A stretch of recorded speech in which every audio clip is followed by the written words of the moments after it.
What's going on, Husker fans? Ethan Vice here with another edition of 4 Hours to Lincoln. Got a quick one for you today as I am going to update you on all the weekend activities and what's to come for this week. I hope you all had a great weekend. Hope you all enjoyed that little solar eclipse we had today. That gave me a little shade today at work. It was really nice. I kind of enjoyed that. But yeah, we're none of us are dead. At least I don't think so. But anyway, let's get started with this thing. Talk about baseball, softball, the diamond sports. We got men's golf at the Calusa Cup in Iowa right now. Let's see, men and women's tennis competed over the weekend. Soccer competed over the weekend. Wasn't the best weekend for Husker sports, but I looked today on the baseball rankings and I was pleasantly surprised that we remained ranked despite going 2-2 this week. So I think the voters got some respect for our schedule, strength of schedule. That loss against Creighton and then Ohio State, that last loss didn't really hurt us much. We got the series win against Ohio State, so that helped.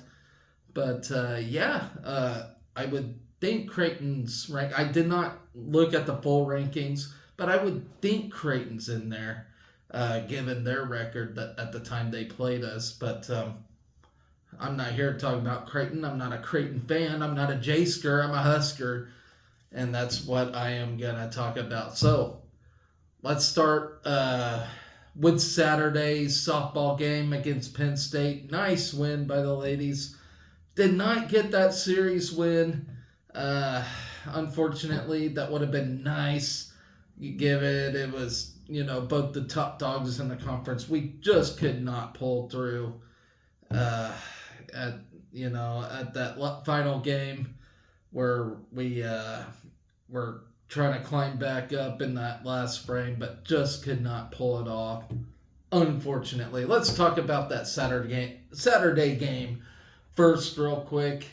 10-2, 5-inning victory. We got the walk-off win in early innings. We led 3-2 entering the bottom of the fifth, but brought the run rule into effect by scoring 7 times. The Huskers sent 9 batters to the plate in the inning, and 5 players had a run-scoring hit, including a 2-run homer from Billy Andrews that ended the game. And then Peyton Cody paced the Husker off. Damn it, I lost my spot. Let's see. In the circle, Sarah Harness started and earned the win. Harness went 3 innings and allowed only 1 run and 1 hit. Kaylin Kinney picked up her 4th save of the season after she entered the game, with Nebraska leading by 1 in the 5th and tossed a scoreless inning. Emerson Cope also saw action, allowing one run in 1 inning. With the win, we evened the series with Penn State on Saturday. I'm talking about Saturday, not Sunday here. Improved to 6-1 in Big Ten play at that moment. Let's see. Nebraska took advantage of 2 Penn State errors to take a 1-0 lead in the top of the 2nd inning. A dropped infield pop-up inning began the inning before the next 2 batters were retired. Caitlin Kaneda then hit a line drive to center that Leanna Jones had in her glove, but it popped out and Cody came around to score the game's first run. Billy Andrews then hit a ball down the left field line that normally would have been a 2-run homer, but a strong wind pushed the ball just outside the foul pole for a foul ball. The Huskers plated 2 more runs in the bottom of the 3rd. Brooke Andrews led off with a walk before Bradwell singled. The runners moved up to 2nd and 3rd on a sac bunt from Bland, and Cody brought both runners home with a 2-out, 2-run single. Penn State cut the lead to 3-1. Then Caitlin Morrison led off the 4th inning with a solo home run. The Nittany Lions' first hit of the game Two of the next three hitters doubled as Penn State trimmed the lead 3-2. After being held scoreless in the fourth inning, Nebraska scored 7 times in the fifth to end the game early. Brooke Andrews and Bradwell began the inning with consecutive walks. Bland then had an RBI single that made it 4-2. Following an out, Cody and Bella Bacon delivered back-to-back RBI singles that stretched the lead 6-2. A run double from Neal made it 8-2, and 2 batters later, Billy Andrews hit her 2-run homer down the left field line to account for the 10-2 final. Nebraska and so then they move on to day 2 of this one. Notes from this game, though: we posted our 7th run rule victory of the season, 5 of which would come in the past 14 games. The Huskers scored double-digit runs for the 8th time this season and for the 6th time in the past 14 games. Excuse me.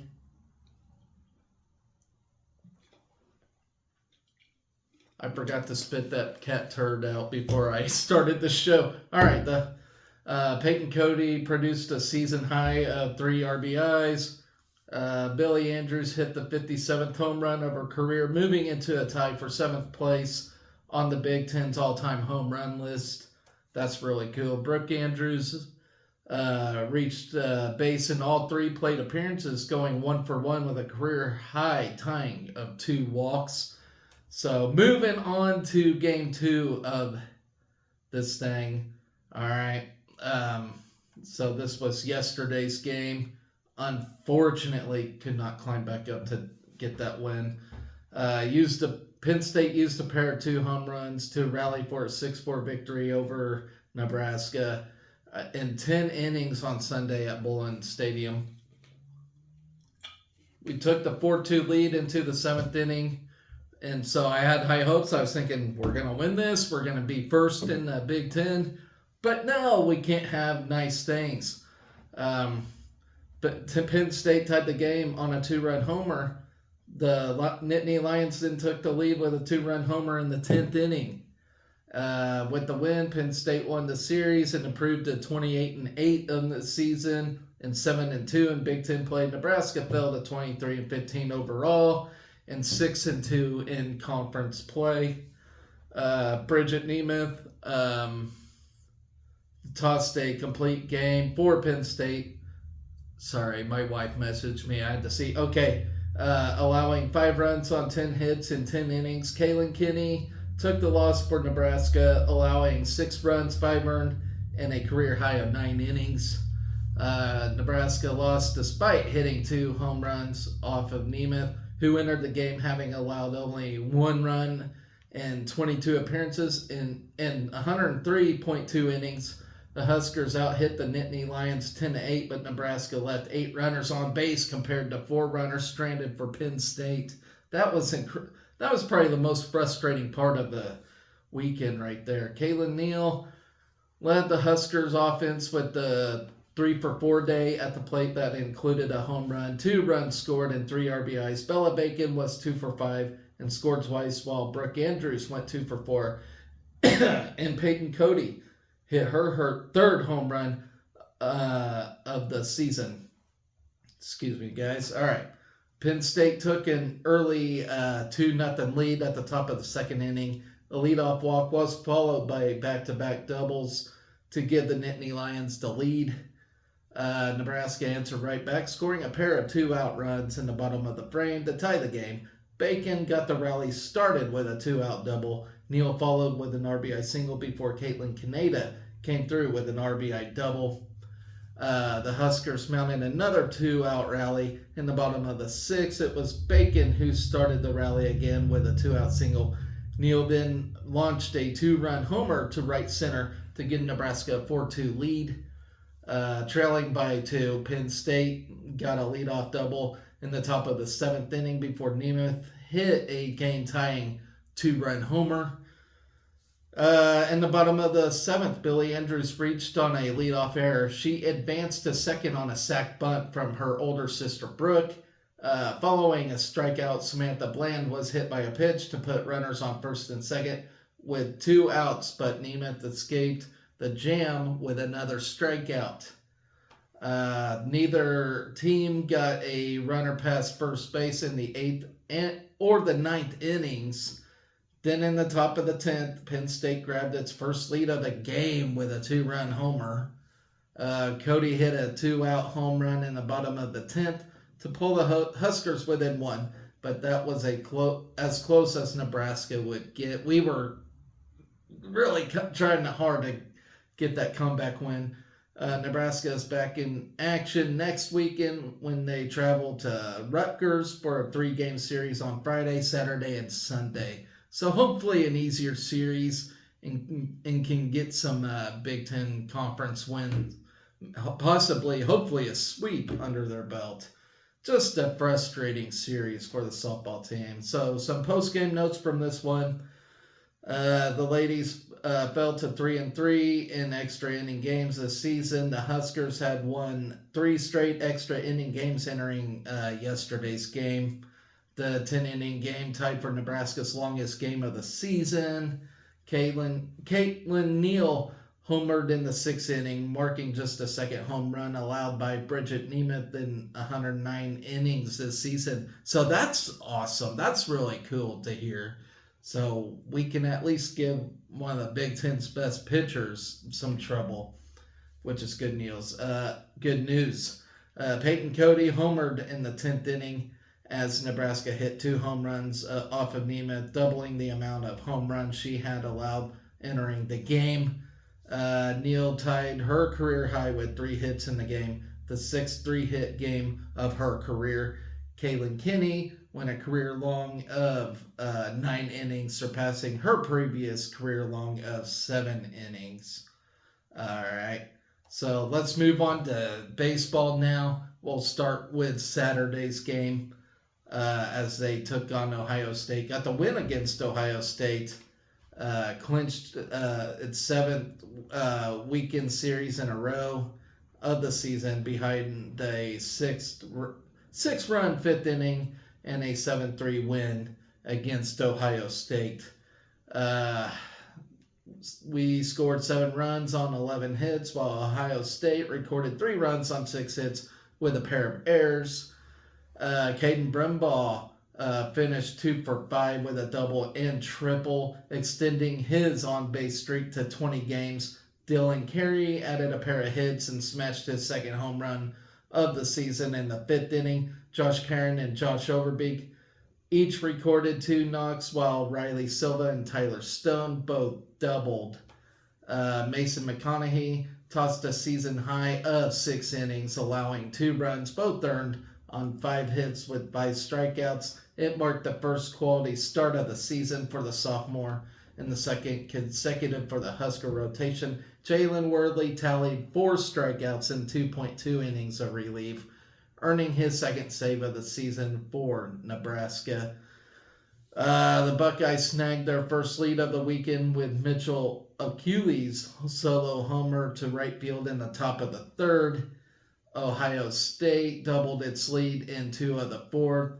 In the 4th, behind a trio of hits, consecutive singles, and a fielder's choice had runners on 1st and 3rd, while Achilles' RBI single through the right side made it a 2-0 game. The Husker offense exploded for 6 runs on 7 hits in the bottom of the 5th to take a 6-2 lead through 5 innings. Overbeek's 1-out single in the middle was Nebraska's first hit of the day, while Carey walked the game at 2 with a 362-foot 2-run homer in the left field berm. Stokes followed Carey's homer with a single through the left side before back-to-back RBI doubles to left field from Brumbaugh, and Silva had the Big Red ahead 4-2. Silva took 3rd on a wild pitch and later jogged home on Stone's RBI double to center field. That was a nice hit, by the way. Karen brought home Stone with an RBI single through the left side to conclude the scoring in the 6-run 5th inning for the Huskers. Overbeek began the bottom of the 8th with a single to right field and later scored in the inning on Brumbaugh's 2-out RBI triple over the head of the Ohio State right fielder to give the Huskers a 5-run advantage. The Buckeyes immediately got the run back in the top of the ninth after a plunk batter and a 2-out RBI single through the right side. Made it a 7-3 game. Wordley induced a fly out to center in the next at bat to clinch Nebraska's win over Ohio State on Saturday afternoon. And then we moved on to Sunday's game. So let's talk about that real quick. We fell behind early and couldn't come back. We fell 9-3 in the series finale, which was just a damn shame. Total 3 runs on 9 hits and an error, while Ohio State tallied 9 runs on 9 hits. Incredible stuff by Ohio State there. Josh Caron went 3 for 4 with a double, while Case Anderson was 2 for 5 with a home run and 2 RBIs. Rhett Stokes turned in an RBI double, and Riley Silva, Tyler Stone, and Josh Overbeek each had a base knock. Drew Christo dropped to 1-2 on the season after allowing 4 runs on 3 hits with 4 strikeouts and 2 innings of work. Will Walsh worked 4 innings in relief, surrendering 1 run on 3 hits while striking out 5 Buckeyes. Cal Perry allowed 1 run in 2 innings before Rand Sanders and Tucker Timmerman combined to allow 3 runs and record 1 out. A leadoff triple, followed by an RBI ground out to shortstop, had the Buckeyes ahead 1-0 in the opening frame. Ohio State doubled its lead with Mitchell Achilles' 2-out RBI double off the wall, right field. Ohio State expanded its lead to 5 with 3 runs on a pair of hits in the third to hold a 5-0 advantage over the Big Red. A solo homer into the berm and right center off the bat of Henry Kagsmar made it a 3-0 game. A plunk batter and a 4-pitch walk, followed by a wild pitch, placed runners on second and third with 1 out for the Buckeyes. Then the Buckeyes' Joseph Mershon drew ball 3 on a 2-2 pitch and appeared to strike out via the pitch clock rule after thinking it was ball 4 and not being set for in the batter's box in time. Following a conference among the umpires, Mershon was rewarded to continue the at-bat and sent the 3-2 pitch back up the middle for a 2 RBI single, give the visitors a 5-0 lead. Just sloppy day. Nebraska got a pair of the runs back in the bottom of the third to climb back within 3 runs. Silva was plunked on a 1-0 pitch before Sanderson drilled a 390-foot 2-run homer in the left center berm for his first career home run. Then Walsh worked around a leadoff walk in the fourth, while the Nebraska offense plated another run in the bottom half to make it a 2-run game. Overbeek began the Husker fourth with a walk-on full count and swiped second, setting up Stokes' RBI double to the alley in the right center field. The Huskers threatened to score for the 3rd consecutive inning after Cole Evans reached on a fielder's choice and Caron single up the middle to put runners on first and second with 2 outs. A 2-out strikeout prevented Nebraska from cutting into the deficit. Back-to-back 1-out singles from Caron and Overbeek had runners on first and second for the Huskers in the 8th. With the go-ahead run at plate, the Nebraska offense couldn't play another run after a flyout and strikeout, put an end to the Nebraska's threat with 1 inning to play. Then a bunt single and consecutive walks loaded the bases for the Buckeyes with 2 outs in the 9th, while a grand slam to center ballooned the lead to 9-3 for Ohio State to avoid the series sweep. And all hell just broke loose for the Huskers in that game. It was game over at that point. They outwilled us on Sunday. I don't know what happened. We could have easily got this series sweep, but for whatever reason, I think we just got tired or something. I don't know. It was just a sloppy day for us, but hopefully we bounce back with the win against KU on Tuesday. And speaking of which, I don't have a preview for KU today, so I'm not really sure how good KU is this year, honestly, in baseball. But all I know is let's beat them dirty, stinking blue chickens. That's all I can say. All right. So, what else we have go on Saturday? We had soccer. We tied K State 2-2 in our final away spring match on Saturday morning. The Huskers started with Cece Villa in goal, Gwen Lane, Lauren Ingram, Nicola Hawk, Jordan Zaid, Emma Prozowski, Haley Peterson, and Florence Belzile, Sarah Weber, Kama Carpenter, and Abby Schwartz. The two Huskers goals were scored by Belzile and Schwartz. And up next for the soccer team, they will host Kansas on Saturday, April the 13th at 2:05 p.m. at Hibner Stadium. So excited for that. Like I said, I'm always excited to go and beat the Blue Chickens because, I don't like KU. All right, give me just a second, folks.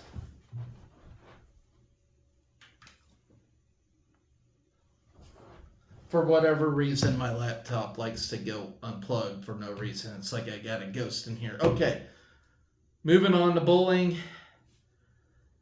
And all I can say is the ladies gave it their best effort. Not the best team we've ever had, but they gave it their best shot at the NCAA Regional. Let's talk about it.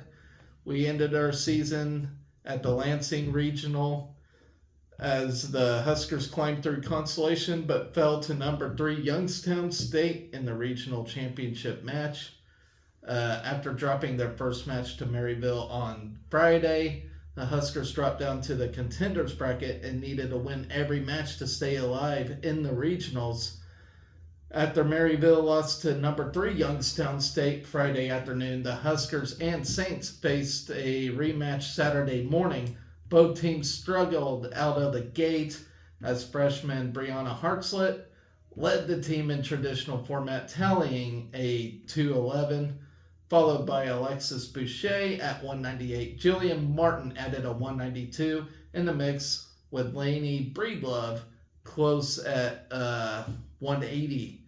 Kayla Burstraight rounded out the Big Red, but was not enough to combat Marysville's 991-947 victory, and the Huskers were down 0-1.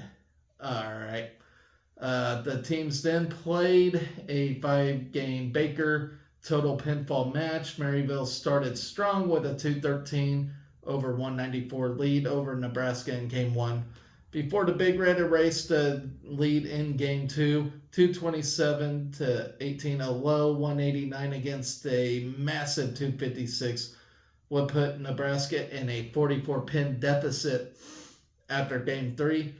With a 214 against a 148, the lead was back to the Big Red at 22 after Game 4, heading into the final game with clutch performances by Martin and Burstraight.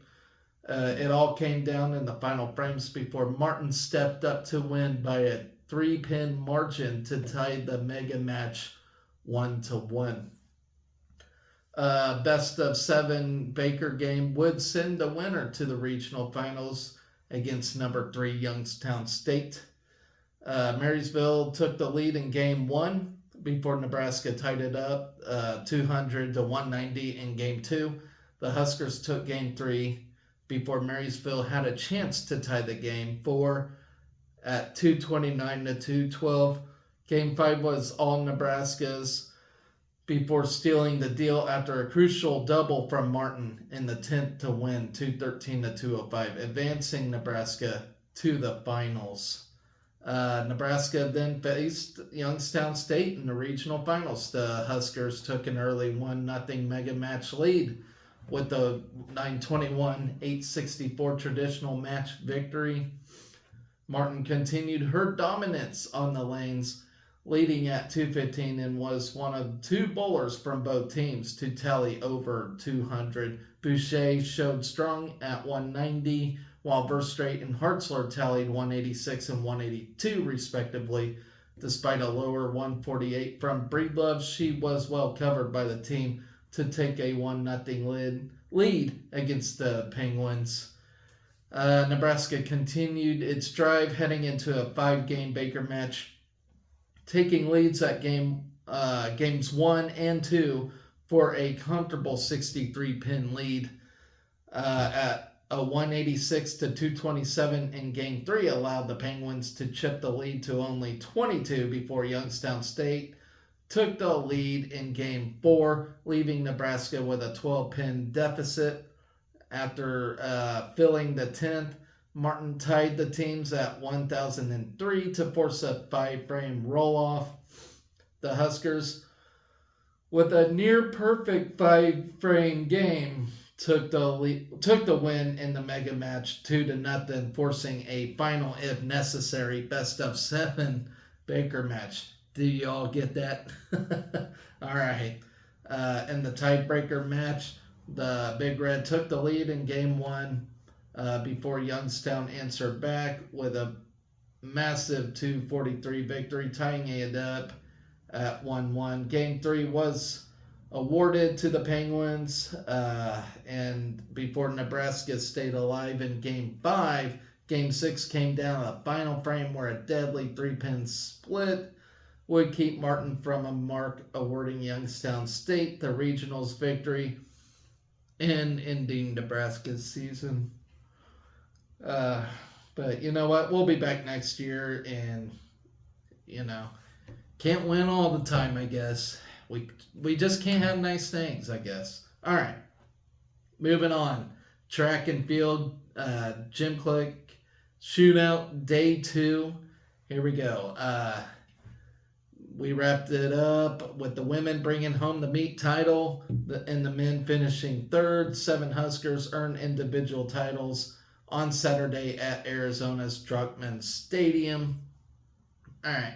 The Big Reds swept the top 4 spots in the women's shot put, led by reigning national champ Axelina Johansson, making her return with a distance of 60-11 and a quarter. Johansson currently ranks first in the NCAA. Mine de Klerk finished second with a 57-4 and 3/4. Moving up to 4th in school history and 6th in the NCAA. Amelia Flint placed third with a 55-11 and 3/4 a week after throwing a personal best of 56-1. At the Pepsi Florida Relays, Kaylin Meyer added a 4th place finish with a 53-8 and a quarter. In the men's side, in men's shot put, Kevin Schubert went 62 and a half on his first attempt to win it. Kay Moran threw for 68 and a half and placed third. All right. Where am I at? Okay, Darius Love claimed the 110-meter hurdles title with a season best of 13:42. That time is among the top 5 times clocked in the NCAA so far this season in the 100-meter hurdles. Johanna Ives clocked a 13:56 to place 4th. Ives added another top 5 finish in the 100-meter. Oh, man. Running in 11:88 to cross the line 3rd. All right. Lashina Ives went far on her final long jump attempt to win the event with a 21 even. She led the Huskers in the top 5 with Valencia Williams taking runner-up honors with a 29 and a quarter, and Darby Thomas finishing 5th with a 19-7 and a half. Barabor D-Bomb added a 6th place finish with a 19-2 and 3/4. In the men's long jump, Kavian Kerr went 24-9 to place 4th. All right. Nebraska swept the triple jumps with Ashley McElmurray taking the women's side with a personal best of 43, 8 and 3/4. That mark is the fifth best in the NCAA this season. Terrell Wilson won the men's triple jump with an outdoor personal best of 51 and 9, ranking 8th in the NCAA. Kavian Kerr brought home the 200-meter title, running a personal best of 20:76. Ariana Walker ran a 24:16 to finish sixth on the women's 200-meter. Lorenzo Paisan took sixth in the 100 meters with a time of 10:76. Then you have freshman Mason Cooey. He continues to improve as the season goes on, as he hit a new personal best with a 6:11 3/4 in the high jump. That mark put him in second among the field. Reed Nelson placed sixth with a 6:8 and 3/4. They clerked through for 176.10 in the discus to claim third place, while Meyer took sixth with a 172.4. Tyler Brown placed sixth in the men's discus with a 176.4. Then Kylie Clark cleared a personal best of 12:11 3/4 in the pole vault to take fourth. Hannah Preisler added a seventh place finish with a 12:8. Brooklyn Miller cleared 5:7 in the high jump to tie for fifth. Corey Berg and Joseph Clifford each pitched in a top five finish in the 400-meter hurdles, with Berg running a 53:14 and Clifford running a 53:20. Carly Moore was Nebraska's top finisher on the women's side with a 1:01.87 to finish 14th. The Husker women ran to second in the 4x100 meter relay with a 44.97. That consisted of Williams, Ariana Walker, DeBaum, and Thomas. The women's 4x400 meter relay team, and that consisted of Abrielle Artley, Megan Walker, Latavia Brown, and more, placed fourth with a 3:44.59.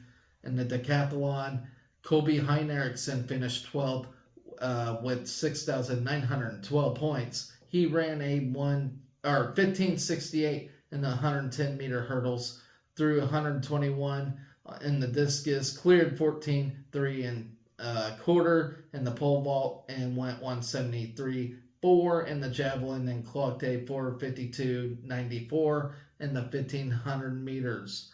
In the heptathlon, Fabiola Wanjoku placed 13th with 4,934 points after going 18:7 and 3/4 in the long jump, 93.1 in the javelin, and 2:34.85 in the 800 meters during the second day of action. Up next, the Huskers will travel to Azusa, California for the Brian Clay Invitational, taking place on April 11th all the way through the 13th. All right, so moving on now to men's gymnastics, as they have completed the Big Ten finals. We talked about Friday's action, where they finished third in the team competition, and so Saturday was the individual, and we brought nothing home, basically 3 medals. So here on floor, Luke James got 6, Taylor Christopoulos with 8, Chase Mundy with 9th. Then on pommel horse, you got Cooper Gauss in 3rd, Nathan York tied for 5th. Rings, Asher Cohen took 4th, Sam Phillips took 10th. On the vault, Taylor Christopoulos took 4th, Chase Mundy took 6th, tied for 6th. Parallel bars, Taylor Christopoulos took 7th in that. High bar, Taylor Christopoulos took 3rd. Max Auden took home 10th. And so that's how the individuals took place. All right. Moving on to women's tennis now. So we're on Sunday with women's tennis. Despite earning the doubles point, they fell to number 66 Purdue on Sunday afternoon. In doubles, the Huskers started off with a win on court 3 as Lucy Loy and Isabel Androver Gallego defeated Purdue's Juana Loranga and Ashley Wilson 6-1. Then on court 2, Boilermakers Kennedy Gibbs and who is that? Celia Fedor defeated Anna Zamburik and Anfisa Danilchenko 6-3. This left court 1 to decide the double point. Number 66 pair Rafael Lacassi and Maja Petrovic came back from a 2-game deficit to win 63 against Tara Katarina Milik and Carmen Gallardo Guerva, and Nebraska earned the doubles point. So, despite losing, you still get some good, impressive wins in there. Okay, start singles play on court 1. Carmen Gallardo Guerva defeated Lacase 4-6, 1-6. Courts 2 and 3 finished consecutively with Danilchenko losing the match 1-6, 3-6, and then Drover Gallego falling 2-6, 4-6, giving Purdue a 3-1 lead. Tara Katarina Milik won 4-6, 6-7 against Lucy Loy to secure the win for number 66 Purdue. Zamburik's match on court 4 and Jillian Roa's match on court 6 were left unfinished. All right, up next, the Huskers do return to the Dillon Tennis Center to host Penn State Friday, April 12th at 4 p.m. And good luck to the ladies in that. All right, men's tennis taking on Northwestern now. Got the win. Nice win for the Huskers men's team. All right. So the number 61 Nebraska men's tennis team matched its totals wins from last season with a 6-1 win over number 64 Northwestern on Sunday afternoon. The Big Red secured the doubles point and 5 singles points to claim its second conference win. The Big Ten matchup began with doubles at the Sid and Hazel Dillon Tennis Center. Shunya Mariyama and Leo Lindquist partnered on court 3 and defeated Chad Miller and Saipakash Goli 6-3. I'm not even going to try to pronounce that name. Okay, Lars Johan and Calvin Mueller played number 2 doubles and clinched doubles point for the Huskers with a 6-4 win over Grayson Casey and Presley Tyneman. Anton Shep and Nick Weidenhorn faced number 48 Felix Nordby and Gleb Blecker on court 1, but the match was abandoned at 4-5. All right, with a 1-0 lead, the Huskers and Wildcats began singles play. Recently ranked 109, Mueller took on Blecker on court 2 and won it in straight sets 6-3, 6-1 at number 6 singles. Lindquist was next to finish, defeating Miller 6-4, 6-2. Mariyama had a dominant match against Goli on court 3, taking down the Wildcats 6-1, 6-1 to clinch the match for the Big Red. Roni Haitrata played at number 5 and had a strong finish to defeat Binston 3-6, 6-0, and then 1-0. Johan finished next, winning over Nordby in 3 sets, 6-2, 3-6, 6-4. The last match on, Shep and Tyneman battled their way to a tiebreak on court 1. Tyneman defeated Shep 6-3, 6-7, and then 1-0. The Huskers won the match 6-1. So nice, huge win for the Huskers to move up. Okay, with the win, the Huskers improved to 13-8 in the spring season, 2-3 in conference play, and 10-2 at home. With its 13th win, the Big Red matched its total wins from last season. Before the last season, 2022-2023, 13 wins in a season was a program best since 2016, when the Huskers finished 14-13. Mueller's straight set singles win improved his spring number 2 singles record to 9-2. Mariyama and Lindquist's victory on court 3 puts the duo at 8-3 on the season. So despite the whole team as a whole not being like this grand team, you still got some pretty good tennis players on this team. So up next, Huskers hit the road to face number 62 Indiana and Purdue. The Big Ten matchups are the last two away matchups for the Big Reds regular season. Nebraska will face the Hoosiers on Friday, April the 12th at 4 p.m. The Huskers will take on the Boilermakers on Sunday as well. All right. And as I have mentioned, men's golf is going on right now. And last I saw, I only got to see yesterday. We were in dead last in this like 5-team, 7-team field or whatever it is. So ultra embarrassing, really.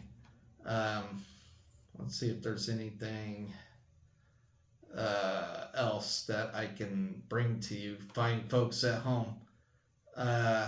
Nothing really.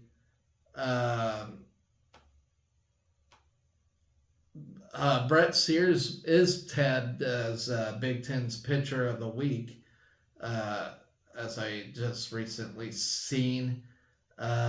He improved to 6-0 on the season after dealing a 2-hit complete game shutout in a 3-0 win versus Ohio State on Friday. The 2 hits are the fewest allowed in a complete game by a Nebraska pitcher since Matt Waldron against Michigan State in 2019. He faced one batter over the minimum and punched out a career high of 10 hitters without issuing a free pass. His 4th outing of the season with 7+ strikeouts and 0 walks. It also marked Sears' 7th consecutive quality start, which is the longest streak by a Husker hurler since Aaron Martin in 2002. So good stuff right there. I'm really happy with Brett Sears. All right, so that's going to close out my show for today. Tomorrow, I'll have a quick preview for the Nebraska KU game, if I even get to it, and talk about the men's golf outing at the Calusa Cup. So stay tuned, Big Red Nation. I will be back with you. I know I took a long hiatus. I tried not to, but sometimes life gets in the way. So until then, guys, be excellent to each other. Go Big Red.